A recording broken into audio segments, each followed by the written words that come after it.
2026 est encore loin, mais à en croire la majorité, la course à la mairie de Paris serait déjà lancée, dans les coulisses du pouvoir.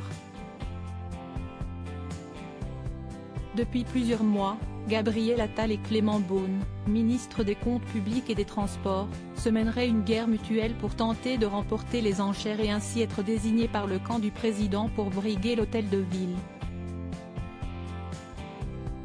Mais en interne, cela n'amuserait personne.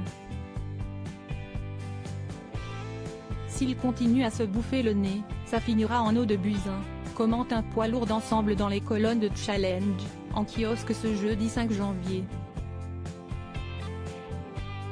Toute la Macronie se souvient encore de l'échec d'Agnès Buzyn, ministre de la Santé catapultée candidate à la municipale parisienne pour remplacer Benjamin Griveaux, en 2020. Et personne ne veut réitérer l'expérience. On commence à travailler sérieusement sur le projet, puis on voit qui s'impose.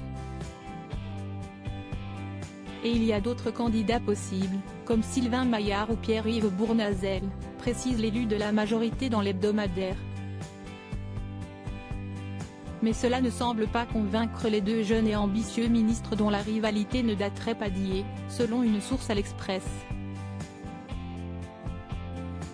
Ils lorgnaient sur le budget pour gagner en épaisseur politique et se trouver au cœur du réacteur, avait-il été rapporté dans le journal.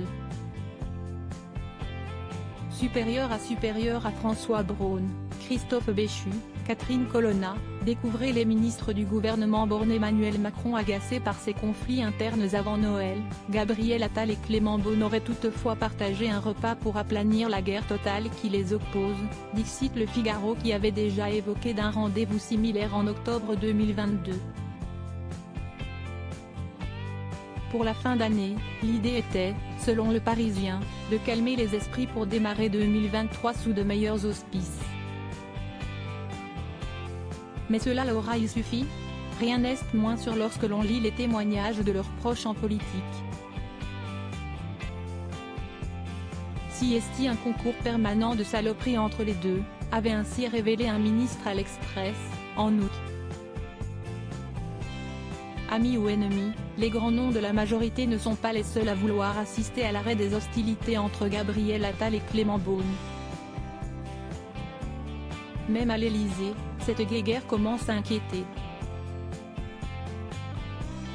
Vous vous organisez comme vous voulez, mais je ne veux pas que se reproduise le même bordel qu'en 2020.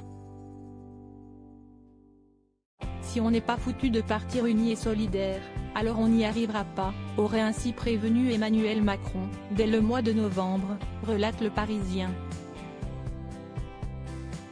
Crédit photo, Stéphane Le Mouton.